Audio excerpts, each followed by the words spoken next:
Sairam and welcome to the next session in computational linear algebra, where we are going to look at matrix multiplication. In fact, we are going to look at three different views of matrix multiplication, and we are going to relate it to something that we have learnt already, the elimination technique. So let us begin this session with a prayer. Om Sai Ishwaraya Vidmahe Satyadevaya Dhimahi Tanna Sarva Prachodayat. Om Shanti Shanti Shanti. So in this session, we want to look at three different views of matrix multiplication. Of course, there is a regular method that all of us already are aware of, which is the dot product kind of a method, right? So we'll discuss this first and then move to the other two methods. Okay, so here is an example. We'll use this example consistently across all the three methods. So if I have a 4 by 3 matrix A and a 3 by 2 matrix B, I mean, we are all aware that the product AB is going to be 4 by 2 matrix. Okay, and we have typically learned always that the number of columns of A should match with the number of rows of B. The idea of having this equal will also become clear or much better when we look at the other two techniques of multiplication. Anyway, since we are aware of the first technique, so let's go through this first. So the technique that we are all aware is to pick up a row of A and multiply it with a column of B, right? So typically we say 2 into 2 minus 1 into minus 4 plus 3 into minus 3, and that answer, if it's minus 1, we go and put it here. So which means that first row first column will give me this C matrix 1 1 AB matrix 1 1 position. As I say first row second column, then it will give me the 1 2 position answer, right? So on and so forth. So I have picked up one example here which says, if I talk about the 3 2 element in AB, third row and second column, it comes from the third row of A and the second column of B, right? I can pick this vector up. I have written it here as a row vector, but you can understand that I can even write it as a column vector. It is just for the picturization so that we don't get confused. I wrote it as a row vector, but ultimately remember that when we pick it up like this, it's a vector, and all vectors can be represented in a single column, writing from top to down, and we are taking that vector and the jth column vector, right? Jth column vector here is the second column vector here, minus 1, 2 and 1. If we take the dot product of this, that is the answer that we get in AB, right? So this is something that we have often done, but one fact that we are adding is the operation that we have been doing in school is the dot product operation. Okay, now I'm going to go to the next technique or the view of matrix multiplication. In order to understand that, let me just remind you of what we did in the last few sessions, where we had a linear system of equations. Here it is 3 equations, 3 variables, and we were able to look at it like this, right? Using our column picture, if you remember right, we were able to draw out the coefficients, say 1 2 minus 1, and kept it here as a column. Similarly 2 minus 1 2, kept it here as a column, minus 3 1 and minus 3 as another column, and we said I could also write this entire system of equations as a combination of the column vectors. And we said what is the meaning of solving it is, what scalars do I choose for x, y and z such that the column combinations of these vectors gives me the right hand side vector, right? If you remember this, then I can proceed to showing you how does this look like if I try to put all the 3 columns into a matrix, right? So we can define this, right? Matrix is just a notation, that's it. So what we do is we pick up the 3 columns in order, put them in a matrix, and we keep the x, y, z in a separate column vector. And what we're saying is we define the matrix vector multiply. So suppose we call this a matrix vector multiply.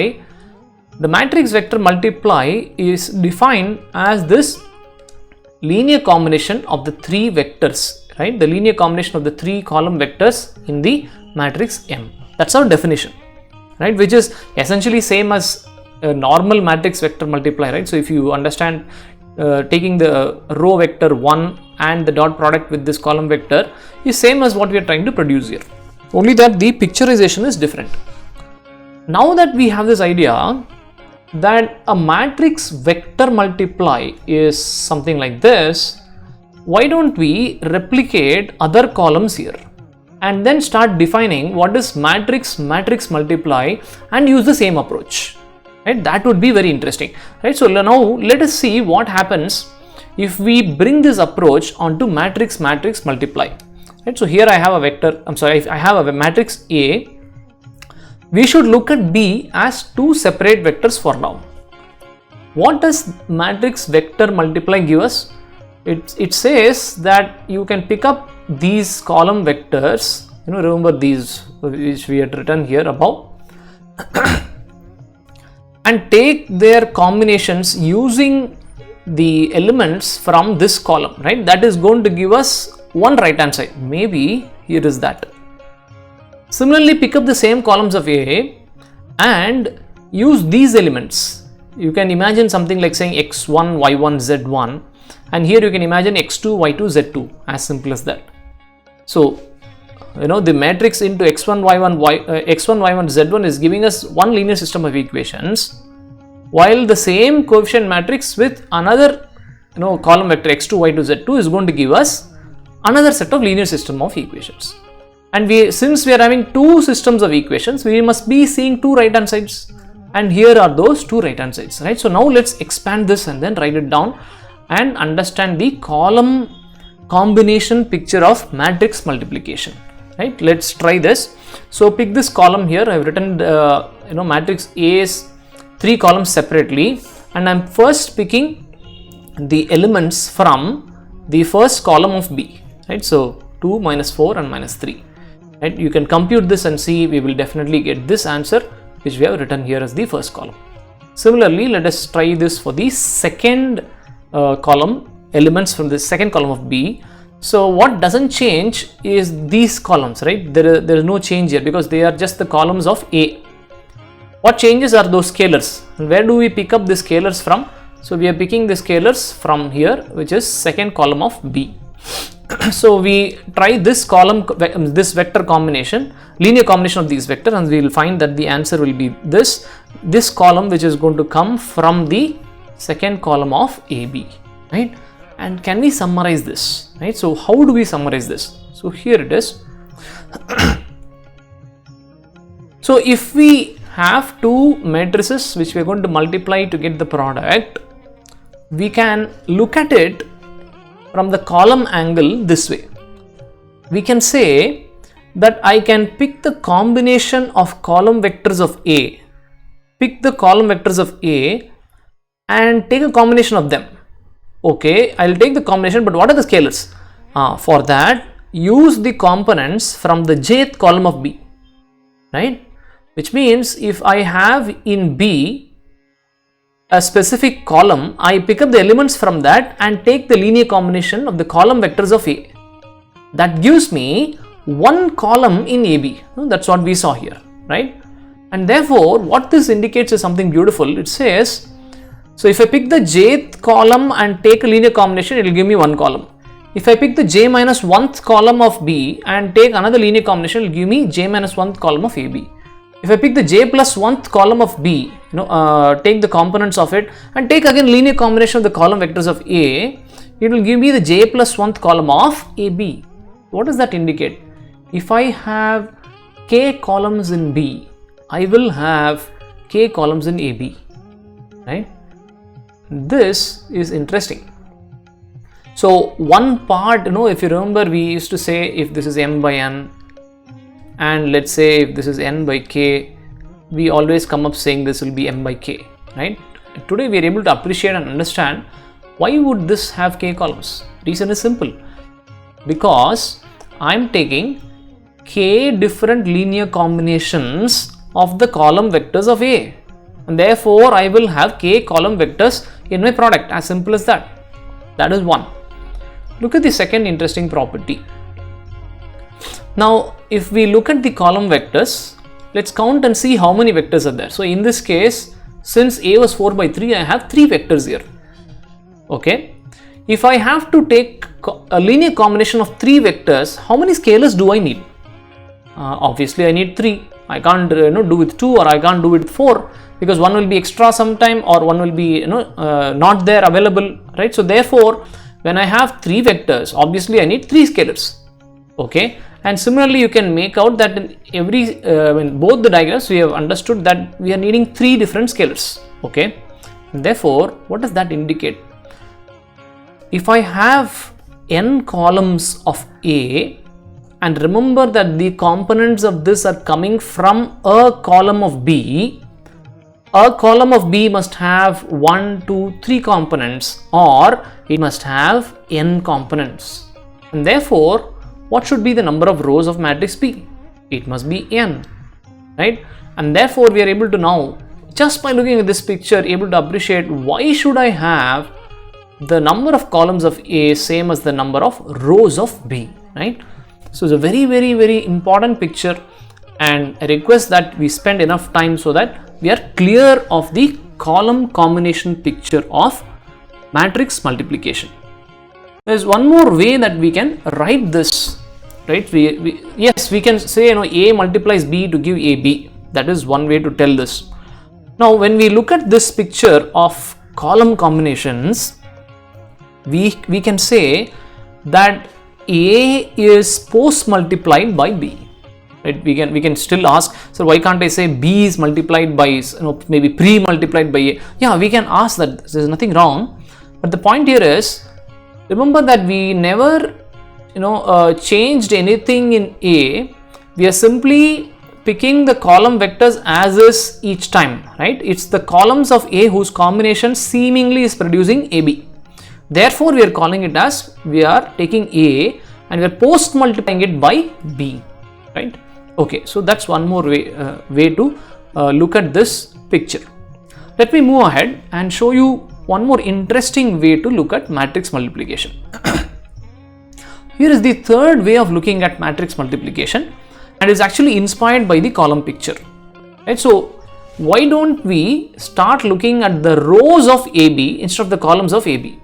If I look at a row of AB, it appears that it is a linear combination of the row vectors of B, not the row vectors of A, right? Look at this. This is 2, 1, right? It's a 2 element vector. Here also is a 2 element vector. So it can't be a linear combination of the rows of A. No. A row in AB is a linear combination of the rows of B.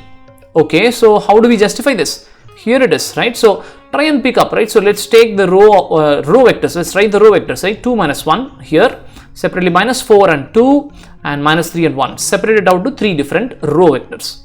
Let's talk about the linear combination of them using the elements from a row of A, right? So look at this, 2, minus 1 and 3, right? Compute this and you will be interested. You will find this, the answer is going to be minus 1, minus 1. Similarly, take the same rows, row vectors here of B. Now pick up the linear combination from the second row of A, right? So minus 4, 2 and minus 2, and we will find that the answer is the second row here. And similarly, we can calculate for the other 2 rows as well, and we will find they're exactly the same. A very interesting picture again. So therefore, what can we conclude? A row in AB is a linear combination of the row vectors of B. Using what scalars? Scalars from the components of a row of A. Okay, and therefore one more way to look at it is, the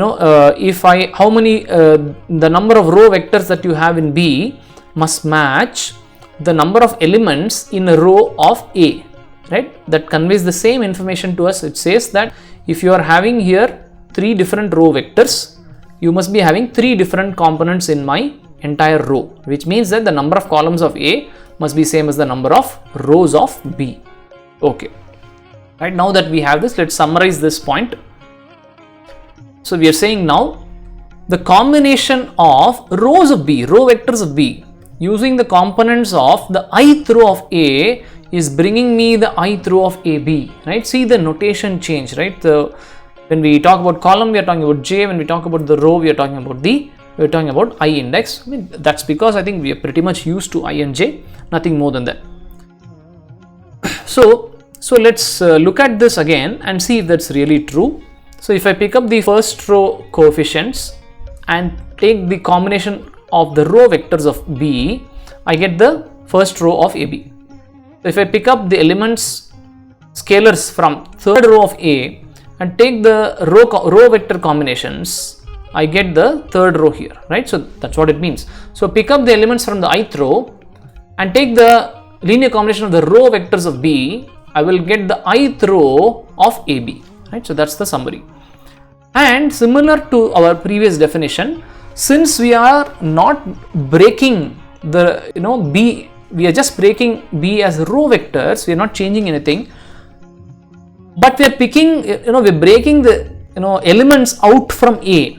So since major breakage does not happen to B, we are calling it as, we are pre-multiplying B by A, right? So AB, same AB, one in one perspective we are saying A and B multiplied together to form AB.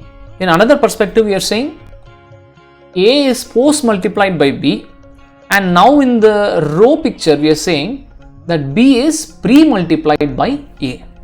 Okay. Now if this three techniques or three views of matrix multiplication is clear, then we are going to go ahead and do something more interesting.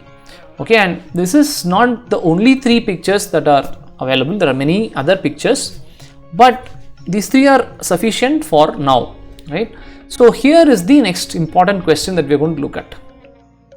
We are asking, can we perform row operations using matrix multiplication? A very weird question, because suddenly we can't seem to form a relation between them, because as far as I understand, row operations are we subtract some scalar multiple of another row from a row, etc.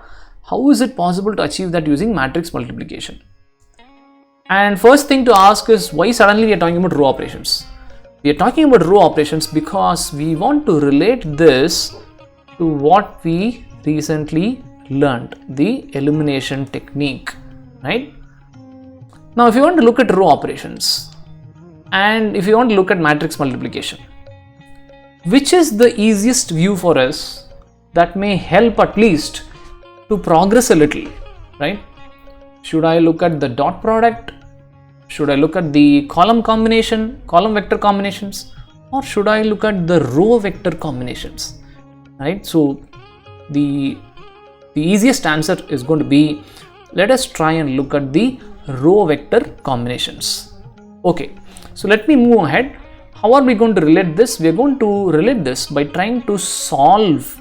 We will take a coefficient matrix, an example that I wrote above, the same one I am going to write down now, and we will try and do elimination process. But let us do the elimination process not directly by operating on row directly, but we will use this matrix multiplication and let us try to bring that into picture.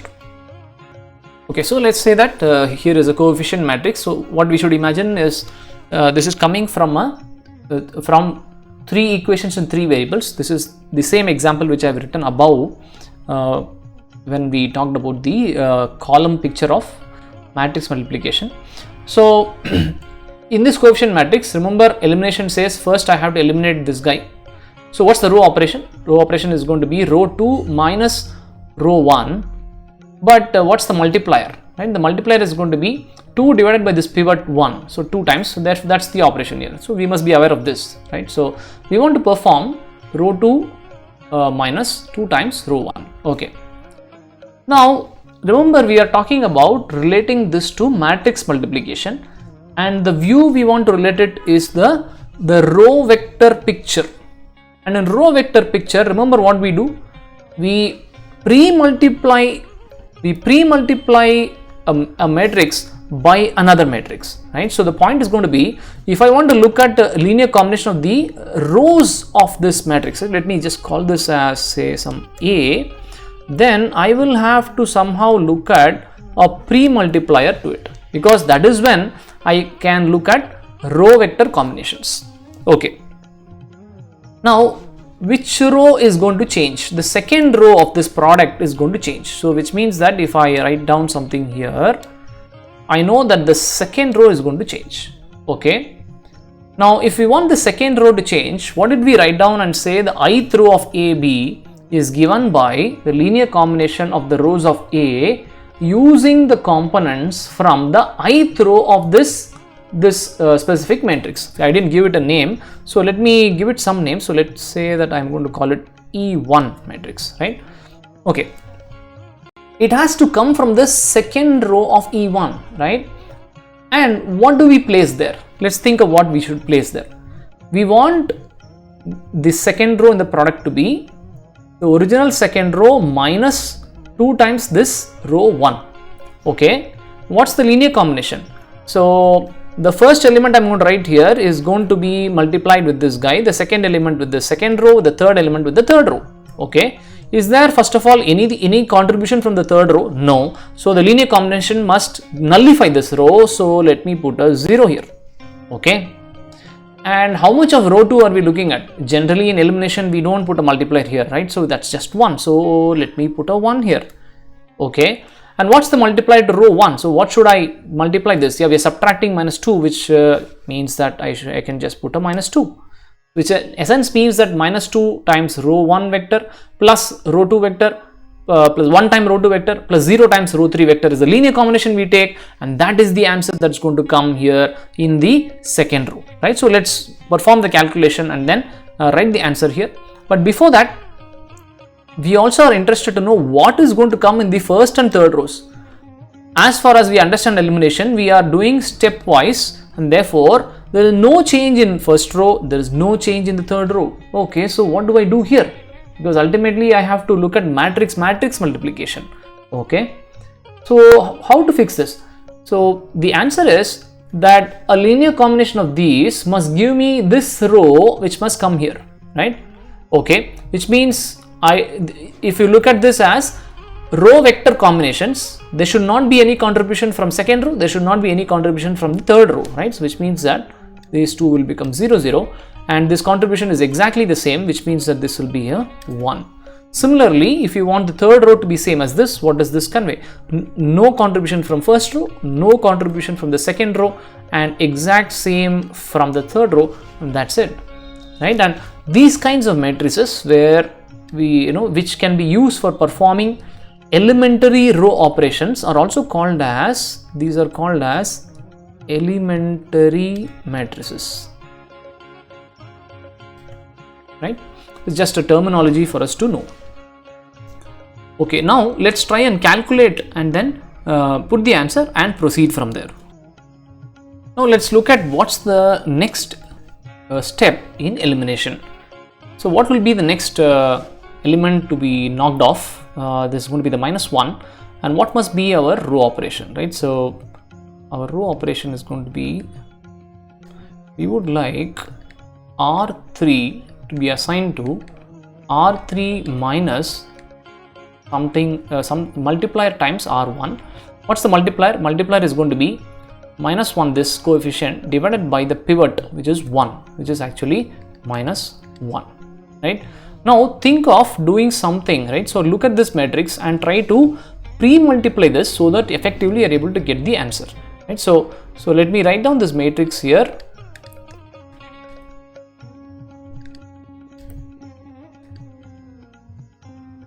So that's the row operation now, where we have to take R3 and R3 minus 1 times R1. We will have to get this, but we are not going to work like this. We are going to use a pre-multiplier to it. Why pre-multiply? Because we are talking about row picture of matrix multiplication. So here is another name for it. Let's call it E2. So first things, let me do the simple things. Since we are changing only row 3, row 1 and 2 should not change from this matrix, right? So if row 1 should not change, what should I put here? So I'm going to put here 1 0 0, and that combination is 1 times this row vector plus 0 of the 0 times second row vector plus 0 times third row vector. So the answer is this. Therefore I can straight away write the answer here. Similarly, row 2 should not change, 0 minus 5 and 7. Therefore I can write here 0 1 0. This is going to be 0 minus 5 and 7. Now we want to fill this up such a way that we are able to perform this operation, right? So we want contribution from row 2 to be not there, right? You see the combinations of this here. Row 3 combination and row 3 and row 1 only are involved. Row 2 is 0, therefore straight we can put a 0 here. Okay. Now what's the contribution from row 3? That is 1. Okay, and what's the contribution from row 1, right? Yeah, we may tend to say minus 1, but since we are subtracting this, let us take it in and then say this is 1, right? So it also turns out to be 1. So my E2 is this vector, and let's calculate this now. So what would happen now? So let me quickly add this row 3 and R1. That will be much easier for me to do it at this point, but effectively it's the same, 1 time this row plus 1 time this row. That's the combination we are looking at, right? So this will be a 0, there will be a 4 here, and there will be a 6 here. Okay, let's move ahead. What's the next element to be knocked off? So the element 4, right? So let me write this one here. 1 2 3 0 minus 5 and 7, 0 4 and 6. And what is the row operation we want to perform?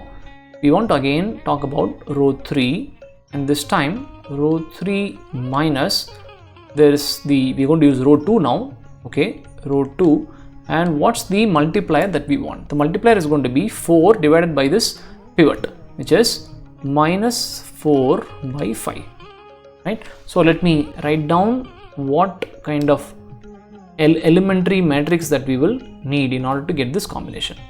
So we know that row 1 and row 2 again is not going to change, therefore I'm going to say here 1 0 0 0 1 0. Even in the answer it's pretty clear. So this I can copy it straight away. 1 2 3 0 minus 5 and 7. All that we need is the third row.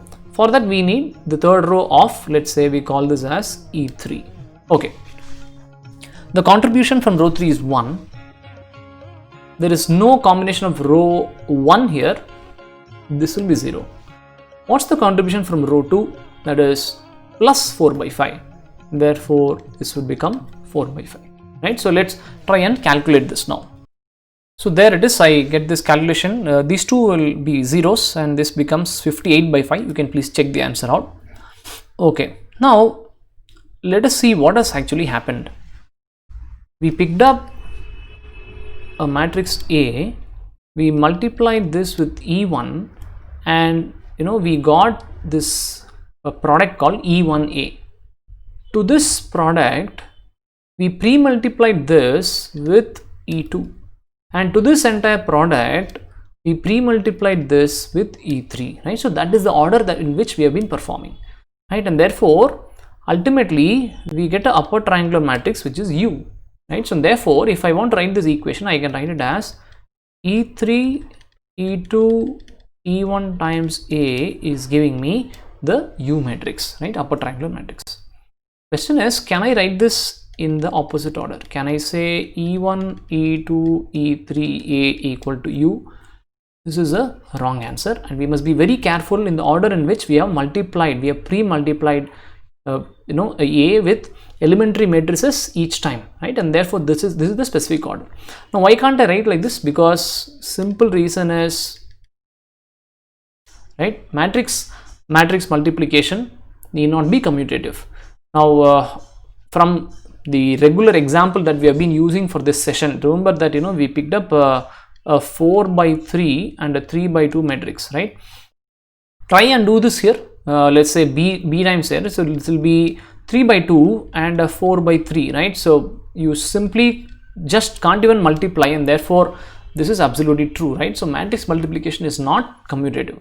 At the same time, matrix multiplication is associative, right? So if I write here A times BC, then you will find that this will be same as AB times C, right? It's associative, and also it is distributive, right? So we can even say A times C plus D is going to be, sorry, AC plus AD, right? So remember, the multiplication order didn't change. We never wrote CA plus DA.